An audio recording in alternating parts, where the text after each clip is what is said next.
और बुलेटिन की शुरुआत बाराबंकी की खबर के साथ। बाराबंकी हादसे के बाद एडीजे जोन लखनऊ सुजीत पांडे घटनास्थल का जायजा लेने पहुंचे हैं। एडीजे जोन लखनऊ सुजीत पांडे ने अधिकारियों से जानकारी ली है, श्रद्धालु से बातचीत की है, घटनास्थल की वीडियोग्राफी भी कराई गई है। एडीजे जोन लखनऊ ने बताया कि स्थिति इस वक्त सामान्य है। उन्होंने बताया कि बंदरों के उत्पात से तार टूटा, जिसके बाद ये घटना हुई।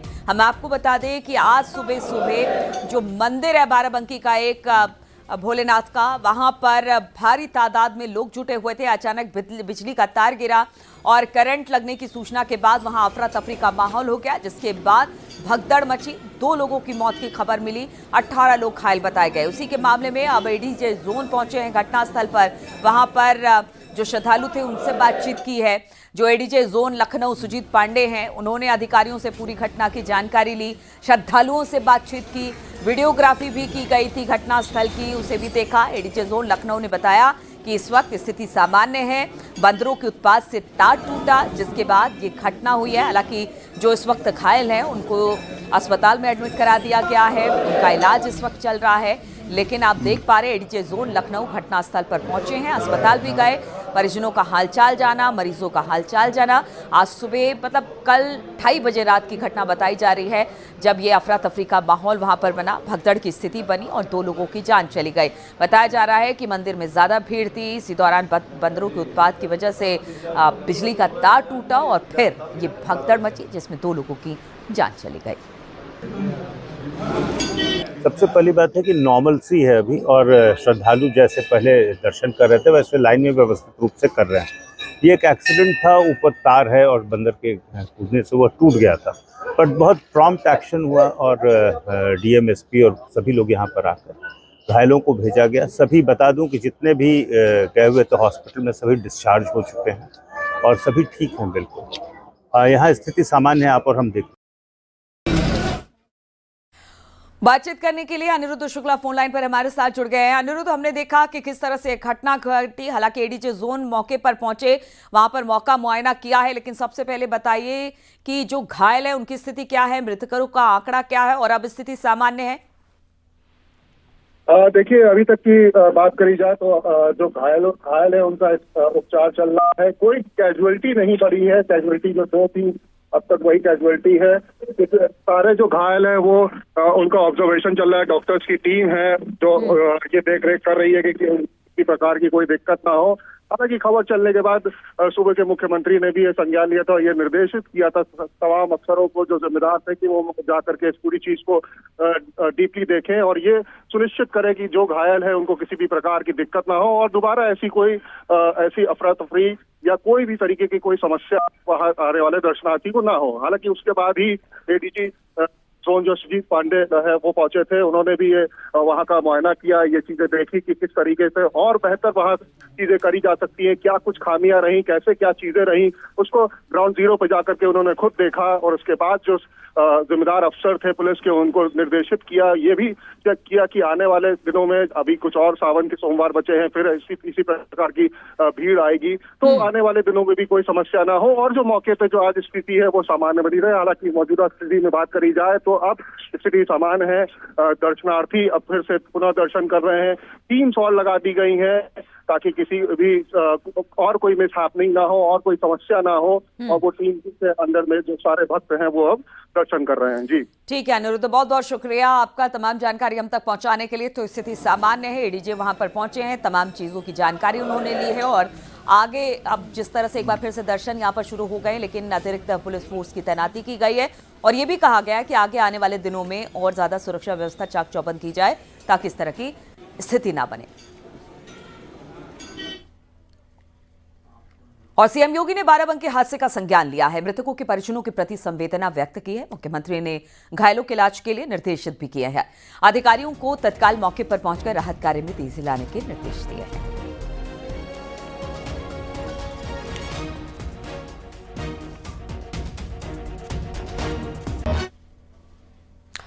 आपको बता दें, बाराबंकी के औशनेश्वर मंदिर में मची भगदड़ के बाद 2 लोगों की मौत हो गई, 18 श्रद्धालु इसमें घायल हुए हैं। त्रिवेणीगंज सीएससी में इस वक्त 10 घायलों को लाया गया है। मंदिर के टीन शेड में करंट उतरने से यह हादसा हुआ और हादसे के बाद जितने भी घायल हैं उन सब का इलाज इस वक्त चल रहा है। हालांकि इस घटना में 2 लोगों की जान चली गई। क्या घटना हुई आज पूरे मंदिर? ये मैं लाइन में लगा हुआ था बीच में, अचानक से न जाने क्या हुआ, पीछे से धक्का मैं गिर गया। भगदड़ हो गई जी, पीछे से एकदम झुंझुनाहट हुई, वहीं पे गिर गया, चल नहीं पाया। उसके बाद कै बजे के लाइन में लगे आप? मैं लगा था 1-1:30 बजे करीब लगा था। कितने लोग आए थे आप? मैं तो आया था 6-7 लोग गाँव से, उसमें मैं ज़्यादा चोट था। सावन का तीसरा सोमवार है और मेरी मौजूदगी इस समय औसानेश्वर महादेव के मंदिर में है। आप देख सकते हैं किस तरीके से यहाँ पे भक्तों का जो है यहाँ पे जनसैलाब है। भक्त जो अपने आराध्य बोले हैं उनसे मिलने के लिए यहाँ पहुँच रहे हैं। कुछ ही देर पहले, मतलब बात करें लगभग आज 2:15 से 3 बजे के बीच के पहले की बात है। ये वही जगह है जहाँ पर टीन शेड के ऊपर तार गिर गया था, जिससे बिजली का करंट यहाँ से जो है नीचे उतरा, जिसके बाद यहाँ भगदड़ जैसा माहौल ज़रूर हो गया था।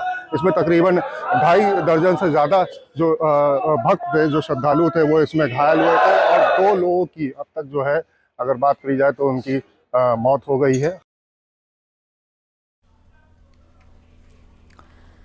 और संघ प्रमुख मोहन भागवत का एक बड़ा बयान सामने आ गया है। अब सोने की चिड़िया नहीं है, शेर बनने का वक्त आ गया है।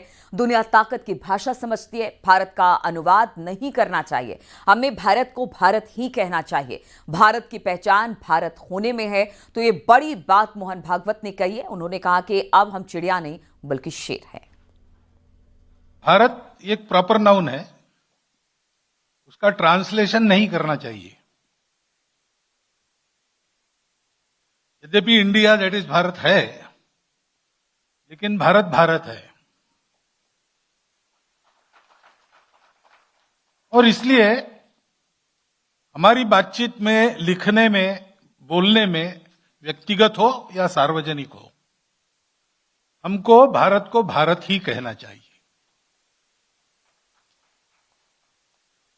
किसी का नाम गोपाल है तो अंग्रेजी में हम उनको इंट्रोड्यूस करते समय ही इज मिस्टर काउहर्ड ऐसा नहीं कहते। गोपाल रिमेन्स गोपाल। से भारत मस्ट रिमेन भारत,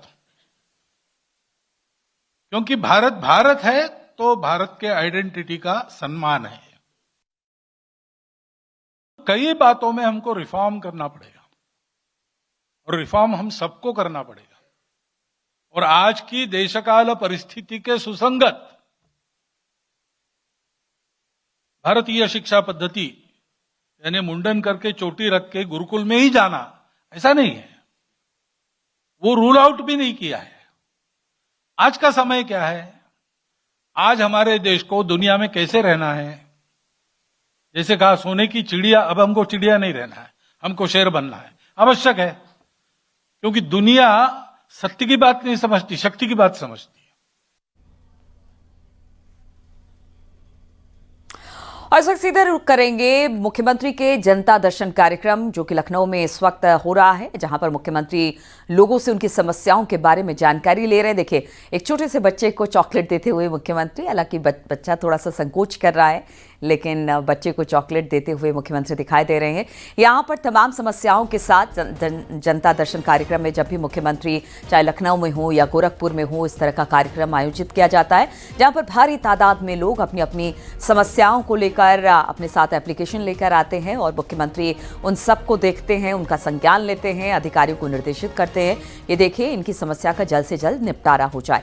मुख्यमंत्री का लखनऊ में जनता दर्शन कार्यक्रम, जहां पर भारी तादाद में लोग उपस्थित हैं और खासतौर पर महिला, हमने देखी है कि मुख्यमंत्री के जनता दर्शन कार्यक्रम में महिलाओं की भारी तादाद रहती है। जब लोग हर जगह से निराश हो जाते हैं, परेशान हो जाते हैं या उनकी सुनवाई नहीं होती है, तो मुख्यमंत्री जनता दर्शन जो कार्यक्रम लगाते हैं उसमें भारी तादाद में लोग पहुंचते हैं। महिलाओं की संख्या इसमें ज़्यादा होती है। इस वक्त लखनऊ की तस्वीरें हम आपको दिखा रहे हैं, जहां पर मुख्यमंत्री जनता दर्शन कार्यक्रम के दौरान बच्चों से भी मुलाकात कर रहे हैं। देखिए, माएँ जब अपने छोटे छोटे बच्चों के साथ आती है तो उनको दुलारते हैं, चॉकलेट देते हैं, समस्या सुनते हैं और यही यही चीज़ें लोगों को बेहद पसंद आती है कि अगर मुख्यमंत्री जी के पास जाएंगे तो शायद समस्या का समाधान जल्द हो जाए। इसलिए तमाम लोग मुख्यमंत्री के सामने अपनी अपनी समस्याओं का एप्लीकेशन लेकर पहुंचते हैं और मुख्यमंत्री भी एक एक एप्लीकेशन को बड़े ध्यान से देखते हैं, पढ़ते हैं और फिर उनको आश्वासन भी देते हैं कि देखिए जल्द से जल्द आपकी समस्या का समाधान हो जाएगा। इसके लिए अधिकारियों को भी मुख्यमंत्री की तरफ से निर्देशित किया जाता है।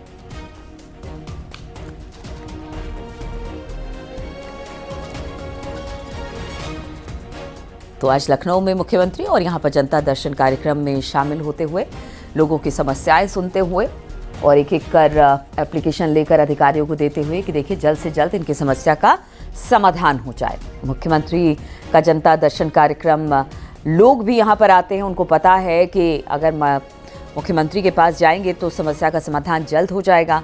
और मुख्यमंत्री के जनता दर्शन कार्यक्रम में महिलाओं की तादाद अच्छी खासी होती है, भारी तादाद में महिलाएं पहुंचती हैं अपनी अपनी समस्याओं के साथ। मुख्यमंत्री भी सबकी बात सुनते हैं, सबको भरोसा दिलाते हैं कि उनका काम हो जाएगा, घबराने परेशान रहने की ज़रूरत नहीं है। संबंधित अधिकारियों को भी उनकी तरफ से आदेश दिया जाता है कि देखिए जो भी समस्या है संबंधित विभाग से उसको जल्द से जल्द उसका निपटारा किया जाए। तो मौके पर ही मुख्यमंत्री सबकी बात सुनते हैं और मौके पर ही कई बार तो ऐसा होता है कि बहुत सारी समस्याओं का निस्तारण वहीं पर मौके पर ही हो जाता है। तो इसीलिए लोग खास तौर पर मुख्यमंत्री के जनता दर्शन कार्यक्रम में पहुंचते हैं ताकि उनकी समस्याओं का निपटारा जल्द से जल्द हो जाए और जो इतने दिनों से वो काफ़ी परेशान हैं वो परेशानी खत्म हो जाए।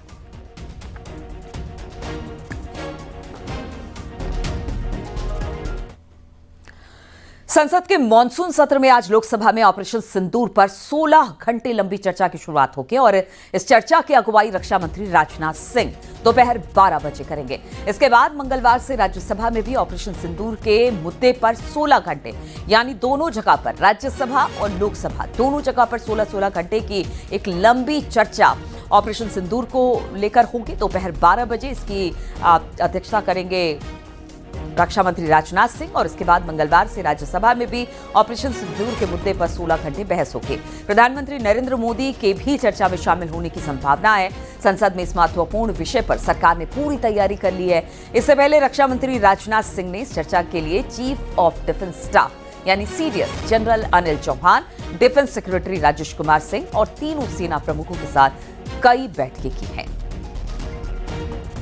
और इसी पर बातचीत करने के लिए अनूप गुप्ता इस वक्त दिल्ली से हमारे साथ जुड़ गए हैं। अनूप जी, आज का दिन बेहद अहम है, जिसकी मांग लगातार विपक्ष करता रहा कि ऑपरेशन सिंदूर पर चर्चा कराई जाए, वो आज 12 बजे से शुरू होगी। किन किन बिंदुओं पर सरकार जवाब देगी और किस तरह से विपक्ष इस मुद्दे को लेकर आपको मुखर दिखाई दे रहा है? देखिए नीलू, आपको बता दूं कि ऑपरेशन सिंदूर की घटना के बाद ही लगातार विपक्ष इस बात की मांग पर अड़ा हुआ था कि सरकार जो है विशेष सत्र बुलाए, इस पर विशेष चर्चा कराई जाए। अब ये कह सकते हैं चूंकि मानसून सत्र की शुरुआत है, दूसरा सप्ताह आज शुरू हो रहा है, ऐसे में आज से जो है वो लोकसभा में चर्चा की शुरुआत हो जाएगी। जो रक्षा मंत्री राजनाथ सिंह है इस चर्चा की शुरुआत करेंगे और कई वक्ता होंगे बीजेपी की तरफ से। इसके अलावा कांग्रेस ने भी एक तरह से कमर कस ली है कि किसी भी तरीके से सरकार को घेरा जाए। कई मसले हैं, कई मुद्दे हैं जिस पर कांग्रेस जो है वो सरकार से सफाई चाहती है। लेकिन आपको बता दूं नीलू कि जिस तरीके से सत्र की शुरुआत में प्रधानमंत्री नरेंद्र मोदी ने कहा था कि ये जो सत्र है वो विजय उत्सव का सत्र है, ऐसे में उन्होंने संदेश साफ दिया था कि जिस तरीके से भारतीय सेना ने अपना पराक्रम दिखाया है उसका बखान जो है वो इस सत्र में किया जाएगा। यानी कि जिस तरीके से पहलगाम की घटना घटी और उसके बाद भारतीय सेना ने एक स्ट्राइक किया और जिस तरह से आतंकवादी ठिकानों को नेस्तनाबूद किया और उसके बाद उसके बाद जो है वो भारत पाकिस्तान के बीच जो तल्खी देखने को मिली, इन सभी चीज़ों का बखान जो है वो लोकसभा में आपको देखने को मिलेगा और कल से जो है वो राज्यसभा में इसकी शुरुआत होगी। लेकिन नीलू, एक बात आपको बता दूं कि जिस तरीके से पी चिदम्बरम ने जो कि कांग्रेस के वरिष्ठ नेता हैं, उन्होंने कहा है कि पहलगांव की घटना का कौन जिम्मेवार है इसे अभी नहीं बताया जा सकता। तो ये कहीं ना कहीं कांग्रेस हिट विकेट हुई है इस चर्चा से ठीक पहले। जाहिर सी बात एक मुद्दा है बीजेपी के पास जिस पर कांग्रेस को वो घेर सकती है। और दूसरा सबसे बड़ा मुद्दा ये है कि जो शशि थरूर हैं, चूँकि वो विदेश मामलों के जानकार हैं, इसके अलावा यूनाइटेड नेशन में रहे, तो जो स्पीकर का लिस्ट कांग्रेस की तरफ से आया है उसमें शशि थरूर का नाम नहीं है। तो कहीं ना कहीं इस पूरे मसले पर कांग्रेस घिरती नजर आ रही है और फ्रंट फुट पे जो बैटिंग है वो लग रहा है कि शुरुआत से ही बीजेपी करने जा रही है इस मुद्दे पर। चलिए ठीक है, जब चर्चा अनुचित शुरू होगी तो देखना होगा किसकी तरफ से क्या कुछ कहा जाता है, किस तरह से बातें रखी जाती है, विपक्ष की तरफ से कौन वक्ता होता है, सरकार की तरफ से कौन कौन वक्ता होता है, ये भी देखने वाली बात होगी। बहुत बहुत शुक्रिया आपका अनूप जी हमारे साथ जुड़ने के लिए। और ग्रेटर नोएडा के ग्रामीण इलाकों में संदिग्ध ड्रोन दिखाई दिया है। मामला बादलपुर कोतवाली क्षेत्र का है। ग्रामीणों का दावा है कि रात में करीब 1 बजे संदिग्ध ड्रोन दिखा। लोगों ने ड्रोन का वीडियो बनाकर सोशल मीडिया पर वायरल किया। आरोप के मुताबिक आपराधिक घटनाओं को अंजाम देने के लिए ड्रोन से रेकी की जा रही है। गांव के पास ही एयरफोर्स स्टेशन भी है। इससे पहले रिलखा गांव में शनिवार 4 ड्रोन दिखाई देने का दावा किया गया। पुलिस अब मामले की तफ्तीश में जुट गई है।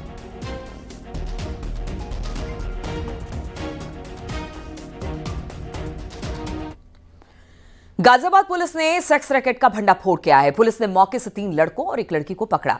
मामला थाना अंकुर विहार इलाके का है। इस गिरोह के तार दिल्ली और मुंबई से जुड़े हुए हैं। आरोप के मुताबिक महिलाओं को नौकरी का झांसा देकर दिल्ली और मुंबई से जाकर देह व्यापार में धकेला जाता था। पुलिस ने मौके से मोबाइल, आधार कार्ड और कई आपत्तिजनक सामान भी बरामद किया। पुलिस आरोपियों के नेटवर्क को खंगालने की पड़ताल कर रही है।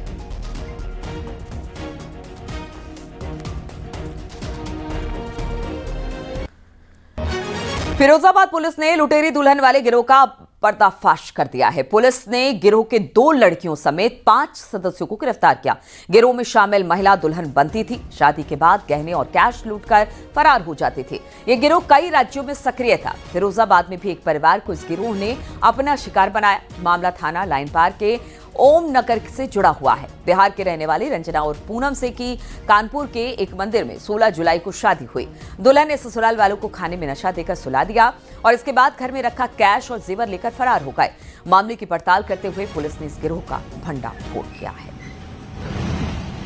जांच पड़ताल में पूरा तथ्य प्रकाश में आया कि यह एक अंतर राज्यीय संगठित गिरोह है जो ये लोग बिहार और झारखंड से लड़कियां शादी के लिए लाते हैं और यहाँ लोगों को, भोले भाले लोगों को छल करके ये शादी कराते हैं और शादी के नाम पे पैसे भी लेते हैं। उसके बाद मौका देख के ये दुल्हन जो होती है, लड़की होती है, ये पैसा लेकर फरार हो जाती है। इसमें फ़िलहाल हम लोग इनको गिरफ्तार किए हैं। इनके पास से 15,000 रुपये और 3 मोबाइल भी बरामद हुई है। ये पूछताछ में इन्होंने राजस्थान, चित्तौड़गढ़ में, हरियाणा और उत्तर प्रदेश तथा अन्य प्रांतों में भी इस तरह की घटना को किया जाना इन लोगों ने स्वीकार किया है। इन 5 को हम लोग आज जेल भेज रहे हैं। इसमें आगे की जो भी आवश्यक वैधानिक कार्रवाई हम लोग करेंगे। कानपुर में बिहार के रहने वाली छात्रा पिता की डांट से आहत होकर घर छोड़कर भाग निकली, जिसके बाद चेकिंग के दौरान आरपीएफ कानपुर ने उसे मगध एक्सप्रेस ट्रेन से स्लीपर कोच से बरामद किया। प्रभारी निरीक्षक के नेतृत्व में पूछताछ की गई तो मामले का खुलासा हुआ। नाबालिग लड़की को पुलिस ने चाइल्ड लाइन के सुपुर्द करके परिजनों को सूचना दी। लड़की बिहार के नालंदा की रहने वाली बताई जाती है।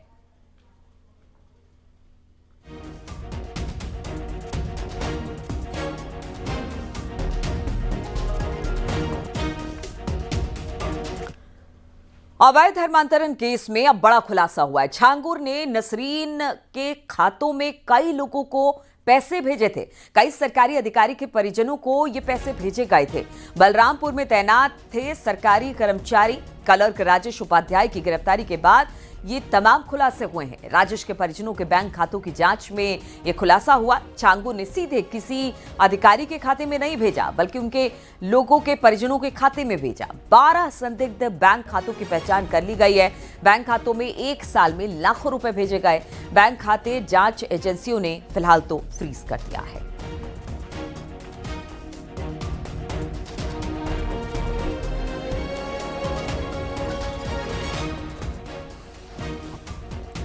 बातचीत करने के लिए ऋषभ मणि हमारे साथ जुड़ गए हैं। ऋषभ, देखिए रोज कोई ना कोई छांगुर से जुड़ा एक मामला निकलकर सामने आ जाता है कि किस तरह से वो काम किया करता था, किस तरह से, चाहे वो धर्मांतरण को लेकर फंडिंग की बात हो या अधिकारियों की संलिप्तता की बात हो, और अब ये नया खुलासा जिसमें बताया गया कि पैसे तो अधिकारियों को देता था लेकिन उनके खाते में नहीं। किस तरह से इस बात का खुलासा हुआ?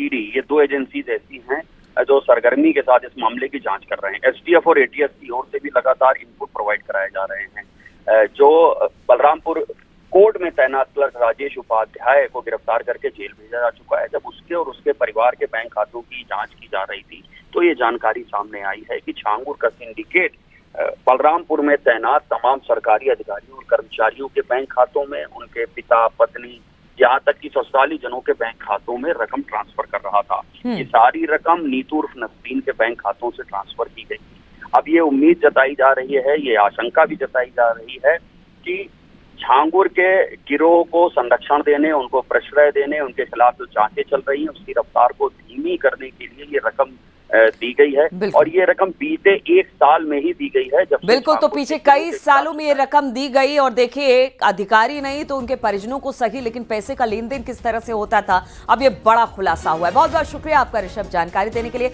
आगे भी इस पर बातचीत होगी आपसे, और रुकेंगे यहाँ पर छोटे से ब्रेक के लिए। जल्द हाजिर होंगे सुपरफास्ट खबरों के साथ।